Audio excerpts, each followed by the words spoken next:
Wiggity wiggity what's up, gamers and game fans alike? Mayhem here, coming at you from Satisfactory. This game is rapidly becoming in my top list of favorite games. That's not a good way to say that, but you know what I mean.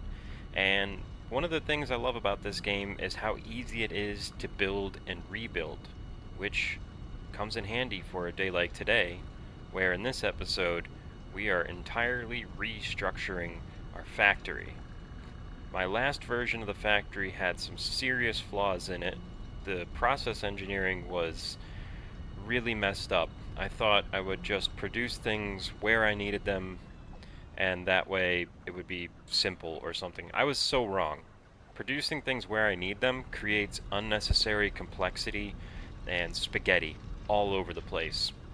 So today's restructuring is going to be based on the same concept of simplicity at the bottom and complexity at the top, and we will rise through the ranks. As we need more and more complex materials, we will go higher and higher into the sky.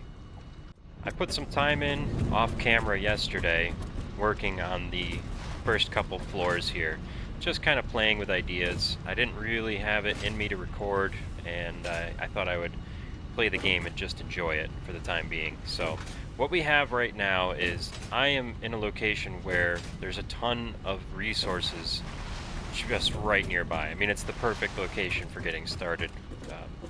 I guess I shouldn't say perfect because I don't know about the other locations at all, but we've got 2 pure copper right there, 4 pure iron right here.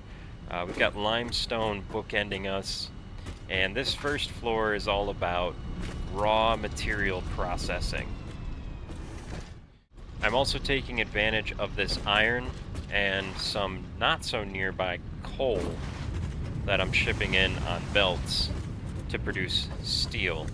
And before long, I'm going to add deuterium and quartz processing, at the very least, to these lower layers. Some other stuff, like the liquids, crude oil, and that sort of thing, I'm going to process those on location because pumping fluids is just too... It's not worth pumping fluids this far. So that's that for right now. My design goals for this floor is that it should be compact and space efficient, and I'm trying to keep resource types grouped together. I want to have the ability to expand this later as needed. Iron could definitely expand out in this direction toward the steel. There's a fair bit of room for that. Steel can expand out to its side in the direction I'm looking right now.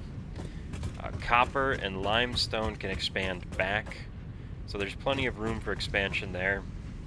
And then as I need to add in other material types, I'll just expand the floor. We've got plenty of room in this direction, which would be west. And that westward direction is probably going to be where I'll add deuterium and quartz processing. I'm not sure what other ores there are in the game. I think I saw something about uranium. I'm not positive. I'm not worried about things I don't know about. Right now I'm just building the factory I need. My main limitations down here are process speed and belt speed. A great example of that is this iron that I'm using to feed my steel production. I have a dead coal line, which could be used as an input at a rate of 240. I believe this is a Mark II miner on a pure coal deposit. So we've got 240 coal per minute that I'm not utilizing because I only have a single iron mine feeding everything. Granted, I could overclock that iron mine, but I'm limited by belt speed. The highest input rate I'll be able to get is 270 iron per minute with these Mark III belts. As soon as I unlock Mark IV belts, I will overclock my iron production and double my steel production, which is definitely going to be necessary, and you will see why. And that will take us up to the second floor, where I had this idea and I thought, oh my goodness, this is absolutely perfect.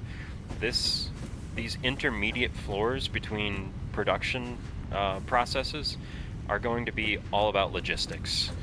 So this is copper, iron, it doesn't, all materials will be moved on these floors. I'm going to try to hide conveyors on the production floors with the exception of the raw material processing, because it's fine the way it is for now. I could have, I didn't think of it at the time, and the idea that like the smeltery at the foundation level, ground floor, would be a bit of a mess kind of makes sense to me. That's how foundries are. This is my constructor floor. So this is single input processes are all being managed here. Right now I'm processing copper, steel, and iron. I'm definitely going to add caterium and quartz processes up here, and perhaps plastic. I haven't really played with plastic and constructors. I'm not exactly sure how I'm going to manage that yet. Unfortunately, I'm not exactly sure what my required output rates are going to be for these materials, so I'm just guessing at the moment. These are only here temporarily because I've decided that I'm actually going to move this entire conveyor system and buffer storage to the floor below. Because if you look at the back of these machines, look at how clean this is. The conveyor lift floor holes, conveyor lifts just feeding directly into the constructors. I want my output to look exactly the same, and then I'll do all of the management and logistics of the materials underneath. And probably what I'll do is have the outputs from these floors going to some sort of bus outside the walls. I haven't decided exactly how I'm going to manage moving materials up to the next floor. I could do hollow columns, perhaps. I haven't decided yet. Now, one thing that was a choice I made, and I'm not sure I love it, is my wire production for cables. Cables are produced in constructors using wire, so I have to have constructors feeding into constructors. I think one thing I'm going to do today is move all these constructors into the line with the cable, and then, like I was saying before, bury the logistics beneath us. So you won't really be able to tell which, what's feeding what. You'll just see constructors up here. I think that's okay. I might, now that I'm mentioning it out loud, I might leave a little bit of conveyor showing on the output of each section so that I can see visually what constructors are producing. I think that's what needs to happen, because then I could take these as inputs. Yep, I think that's what I'm going to do. So I'm going to go down the line, do that with all of these. Like I said, I want to leave a little bit of belt so that I can see what's being produced. Is that actually a good idea? It won't look as clean, right? Maybe there's a different way that I could do this with color coordination. You know, I have never tried colors. What if I did, could this be copper? How do you do copper?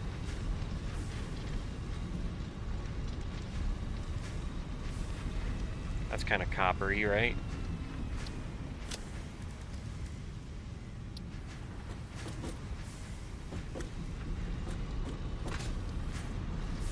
Okay, this might be the way to go. Color the copper line, and then I can hide the conveyors entirely. So yeah, that's what I'm going to do. I'm going to color the copper, hide the conveyors completely, and we'll use color coordination to determine what is where when I come back to do work in these spaces. You can see how much cleaner this looks now up here, especially once these containers are gone. And I started coloring these, everything here copper, including the conveyor lifters, which is great. The next thing I'll have to do is, well, I'm going to connect up all these lines, and then I need to move the wire production for the cables forward, which is going to be a little bit of a process also. I'm thinking I might actually utilize blueprints here. I don't know, maybe not. I don't know why I haven't.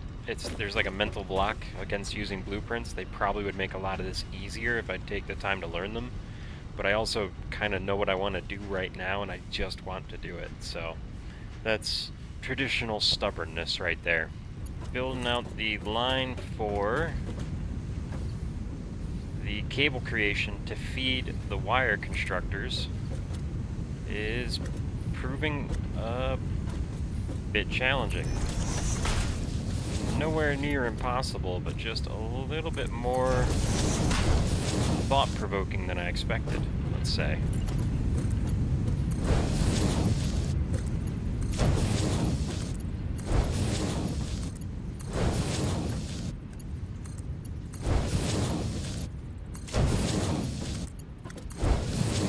Okay, now that should feed all of those wire creation machines, and then what I need to do is take the outputs from those machines, which you can see up there, and feed them into a line that distributes to these 4 inputs.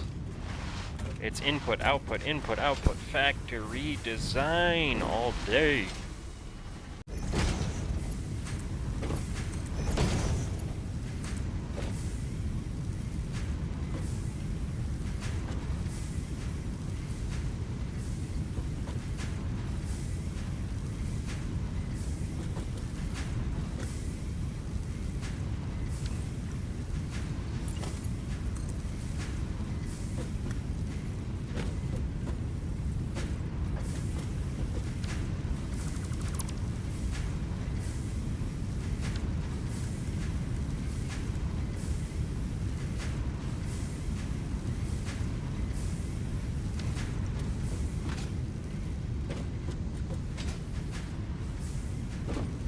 Uh-oh.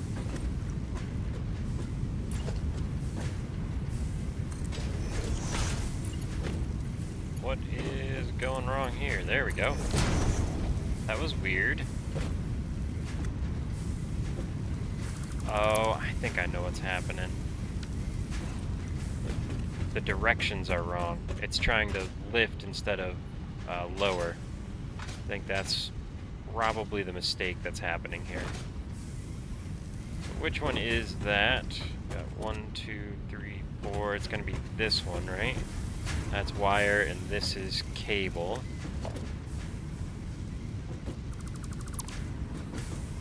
Okay, let's try that. Swatch it while I'm here. And now, I think I built that one backwards initially. That's probably what happened.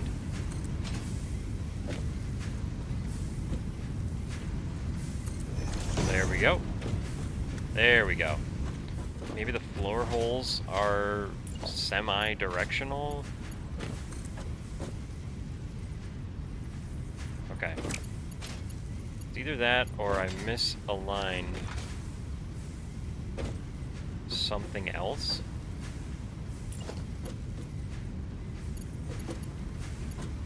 Okay, maybe I need to build them like this from the ceiling down.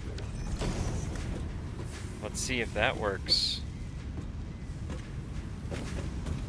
I have my doubts, I'm gonna be honest. Mark III belt. Mark III belt.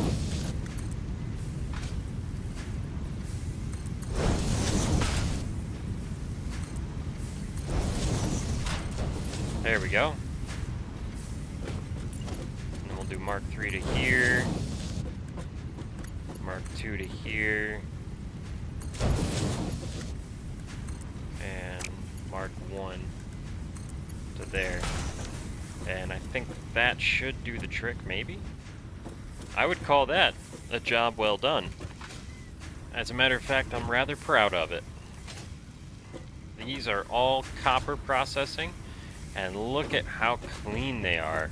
Let's grab a lookout tower and get a bird's eye view.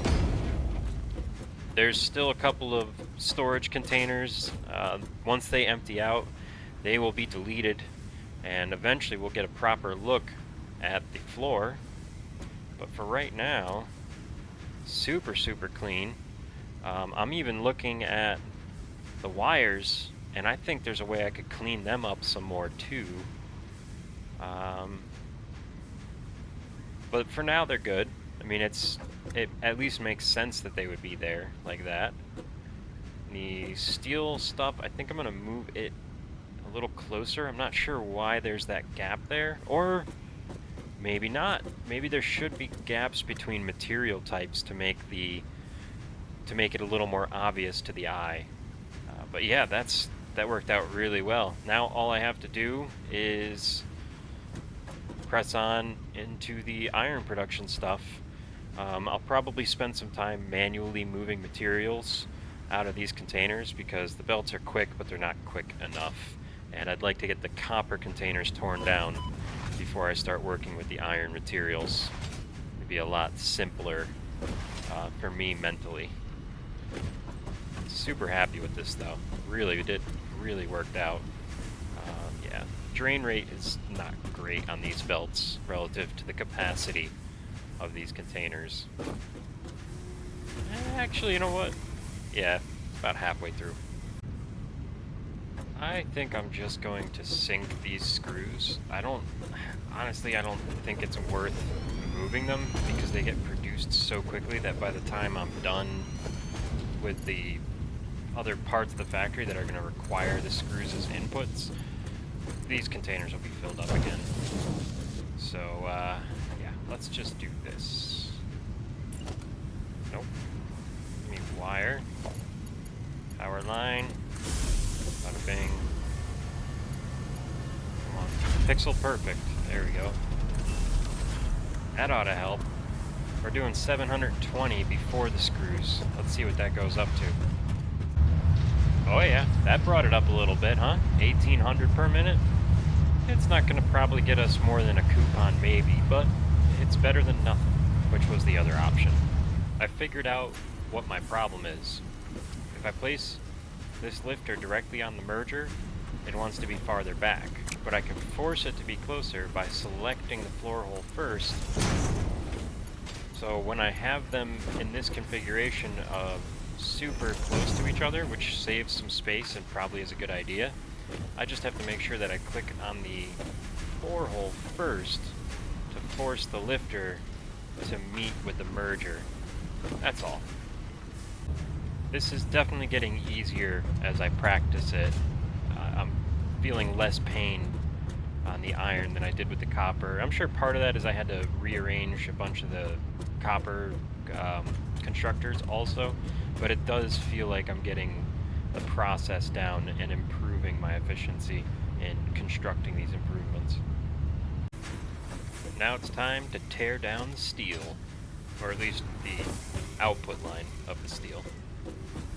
Here's something that'll drive me nuts: when the trees grow up through my floor. I think I need to go fix that. Chainsaw, do your best. Oh heck yeah, cleaning up the factory. I am really enjoying color coding things. I think that's a great tool to have. I added 2 more awesome sinks to my screw box so that I could get it done twice as fast, and this was the ultimate result. We got 2 coupons out of that. Just about 2, because I have some other inputs going in the background. Pretty good though. I'm about to wrap things up, but I thought before I go, we should talk about what actually was accomplished here today, because it's easy enough to see how much cleaner this floor looks than it did before. But what about the rates, which is the whole reason I was overthrowing? No, remodeling my entire factory. Beforehand, the entire factory looked like the upper floor with the assemblers, spaghetti, in and out and curving around. It was terrible. And the whole reason I wanted to remodel it, or 2 reasons, was to make it easier to navigate and manage, and to get better production rates. So, what production rates are we getting right now? Well, I'm getting 120 per minute iron plates and iron rods, and 500 screws per minute. From copper, I'm getting 120 wire, 120 sheets, and 120 cable every minute. And steel is providing 90 beams and 120 pipes per minute. So it's a pretty good output rate for right now, I think. Once we work on the assembler floor above, I will know for sure, but you could see why the steel production might need to be ramped up, because 90 beams per minute is lagging behind everything else by a fair margin, and a lot of the stuff that we're going to do with assemblers requires those steel products. Another thing I wanted to mention before I said goodbye is this little guy right here. And I didn't bring it up because it wasn't really super important, but we have another full line 240 per minute iron ingots coming into the factory that are untouched right now. So if I do for some reason need to add more production rates to anything iron, it'll be simple enough to just plug in and create a new grouping of iron constructors just to add to our rates. It's really, we're in a good place right now. Once I can get the steel production ramped up a little bit and the assemblers in place, I think I'll be pretty happy. Just want to see what the factory looks like when it's running at full tilt with assemblers and manufacturers and everything going. We're gonna have to bring in quartz and caterium. Oh, I'm very, very excited. We've made really solid progress today. Have a look at this construction area. Or constructor area, I should say, because these are constructors. So darn clean. I absolutely love it. I'm thrilled. This one looks blue, but it's saying it's not. Yeah, this turned out excellently. I'm pretty sure that the next thing I'm going to do is actually bury the power lines also in the floor below, so that we can have none of this mess on the walls either. That would really set this apart. But I'm thrilled. I think this worked out great, and next episode is going to be working on the floors above, conveying these produced materials up and setting up the assemblers, potentially manufacturers as well. I'm looking forward to it. This project worked out wonderfully, and I can't wait to deploy this system at a higher level. Until then, thanks for watching. I'm Musical Mayhem, and I'll see you in the next episode.